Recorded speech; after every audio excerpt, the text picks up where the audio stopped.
Olá, meu irmão, minha irmã. Nós estamos celebrando neste final de semana o segundo domingo da Quaresma, ou seja, com a Quaresma nós queremos também buscar a nossa transfiguração.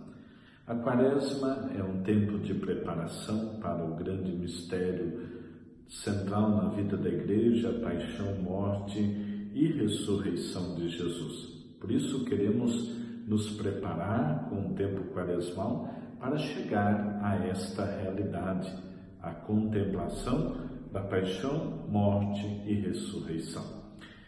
Este caminho que nós fazemos é um caminho de recordação.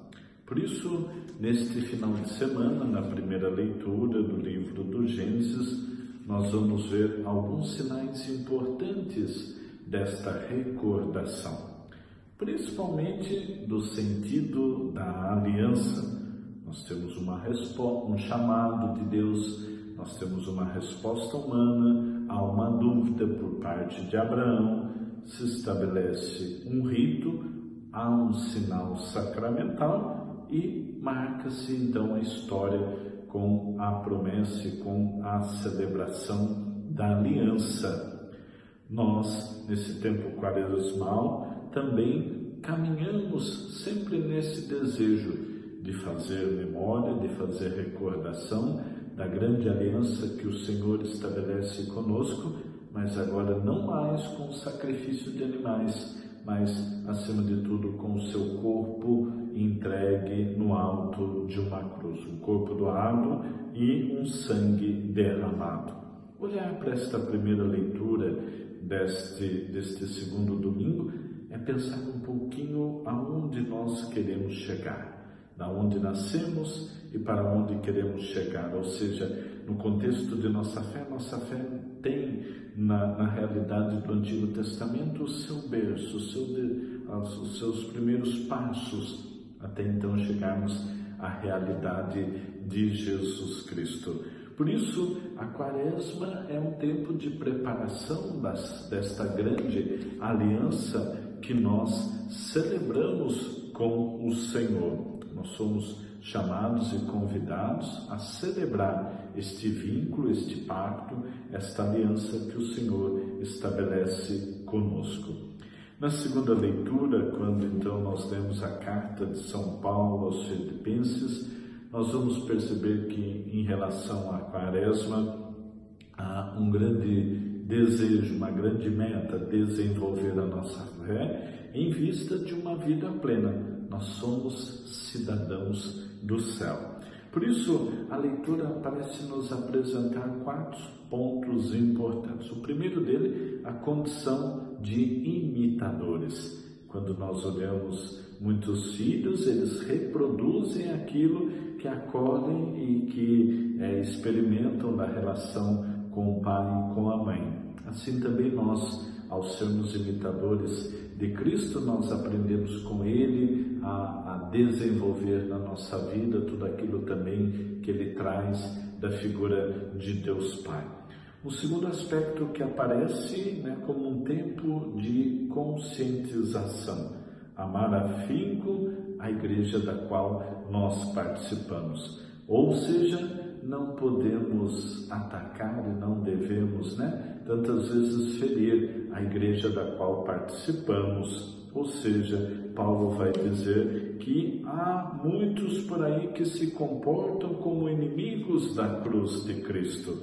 Ou seja, Senhor, ensina-me a amar a igreja da qual participo. Senhor, ensina-me a lutar e a trabalhar na sua missão. Um dos grandes desafios para a vida da igreja é perceber os ataques que ela sofre, muitas vezes não vêm de fora, vêm daqueles que dizem ser seus filhos. Então, olhar para a segunda leitura de hoje é pensar um pouquinho, será que não somos nós esses aos quais Paulo vai dizer que se comportam como inimigos da cruz de Cristo? Estamos dentro da igreja. O terceiro ponto fundamental é um tempo de olhar para a meta. Nós somos cidadãos do céu. E o quarto elemento, somos incentivo para o outro, voltar para casa casa, depois de participarmos da celebração, alegres, felizes, podendo motivar o outro a viver a fé que nós vivemos. O tempo da Quaresma é um tempo de desenvolver esta meta de vida. Por fim, no texto do Evangelho, nós temos a experiência da transfiguração, o relato da transfiguração. Tempo da Quaresma, tempo de mudança, tempo de perseverança, tempo em que o nosso rosto deseja também mudar e a nossa roupa deseja ficar branca e brilhante, como na experiência relatada no Evangelho de hoje. Existem 5 percepções importantes no texto do Evangelho de hoje. Primeiro, a questão da oração. Perseverar na oração. Nem sempre é fácil, o Senhor nos convida a rezar, o Senhor nos leva para a montanha, mas chega lá, nós somos tomados por um sono, né? Não conseguimos contemplar a manifestação do mistério de Deus que se revela na sua divindade a partir daqueles sinais da presença das personagens bíblicos, do seu corpo, né? A sua roupa que fica branca, que fica transfigurada. Este é um grande exercício que nós procuramos fazer nesse tempo quaresmal. Qual é o nosso esforço de subir a montanha e de lá estar com o Senhor? O segundo é justamente, como dizia, o sono, superar o cansaço. Nas passagens bíblicas, nós percebemos tantas vezes em que este sono é dado, é oferecido e é tomado também pelas personagens bíblicas. Temos o sono de Adão, temos o sono de Abraão, temos o sono de Elias, temos o grande sono de Jesus, quando ele faz a experiência da morte. Por isso, olhar, superar tantas vezes o nosso cansaço, que nos faz então cair nesse sono e perder a oportunidade de encontrar-se com o Senhor. A terceira percepção do Evangelho de hoje é a percepção, a atitude de Pedro. Pedro parece que me acorda daquele sono meio perdido e então quer se colocar, né, numa atitude para ficar bem na fita, como se diz, para ficar bem na jogada, e vai dizer: Senhor, vamos armar 3 tendas, mas como o próprio texto diz, nem ele sabia o que estava dizendo. Então, às vezes o tempo da Quaresma pode ser um tempo em que a gente só queira ficar bem na fita, né? E aí não conseguir chegar à grande essência, que é de fato o encontro com o Cristo.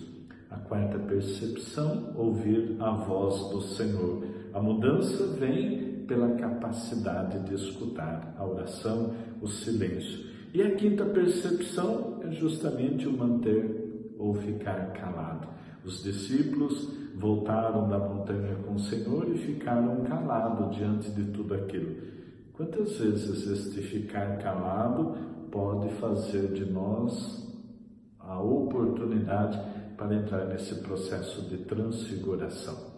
Ficar calado muitas vezes nos evita grandes conflitos. Então, que você possa buscar na liturgia deste final de semana uma oportunidade para compreender, para avaliar e para refletir como está o seu processo de transfiguração através deste exercício quaresmal.